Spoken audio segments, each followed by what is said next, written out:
What is your perspective on the current war between the US and Iran?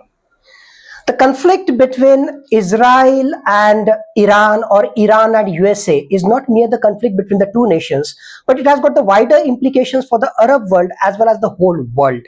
On one hand, Israel and America, in a coordinated manner, they have attacked Iran, and in retaliation, Iran, especially the IRGC, it has attacked the different military bases, air bases, and naval bases of America as well as Israel in the Arab world. Now, certainly in next 24 to 48 hours, the kind of attacks from both the sides, they are going to increase, and it will lead to huge damage and destruction in the Arab world. Ultimately, now in front of Iranian population, there are going to be three options, because Ayatollah Ali Khamenei is dead, and based on that, whether there would be return of monarchy, whether there would be democratically elected government, or the continuation of theocracy in Iran. These three different options are there in front of Iranian population. So the whole world is watching what is happening in Iran, because ultimately the implications of these changes would be very devastating,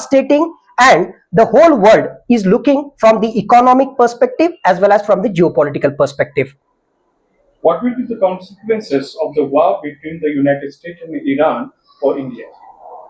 There will be huge implications of war between Israel and Iran, because Iran is a strategic partner for India. India has invested a lot in Iran in terms of Chabahar port as well as various connectivity projects, and if this war gets prolonged, then certainly these projects would be delayed, and it will have got the huge economic implication on India. Second most important aspect is the energy security. India imports more than 50% of crude oil as well as LNG from this Arab world, and if this war gets prolonged, then automatically India's energy security and indirectly India's economy would be affected. The most important thing is more than 90 million population of Indian origin, they are residing in Arab countries, and if this war gets prolonged, their different aspects related with employment or even their livelihood would be in question, and ultimately in future we may have to plan for their evacuation plan. So in general, considering the geopolitical perspective, economic perspective as well as the political perspective, the war between Iran and Israel, Iran and America is not the bilateral issue, but it will have huge implications for India, and that's why by using the strategic autonomy principle, India should speak to Iran. Simultaneously, India should also have the dialogue with Israel and America, and based on this dialogue, India should try to de-escalate the situation. Do you think Middle Eastern nations will become more influential on the world stage in the future?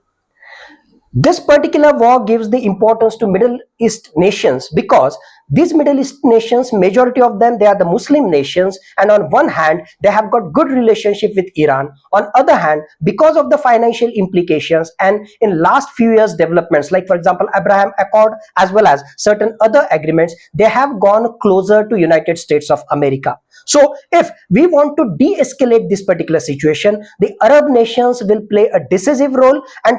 whatever stance is being taken by the Arab nations, that can be supported by certain emerging superpowers like India, indirectly by China, Japan, and if all these nations they come together, and if they pressurize or if they have the dialogue with Israel, America as well as Iran, perhaps this situation can be de-escalated. It is unfortunate part that United Nations Security Council, apart from giving lip service, they are not in a position to control such kind of global conflicts, and if in real situation, if we have to de-escalate this particular conflict, then role of India as well as role of Arab nations, it becomes very, very important.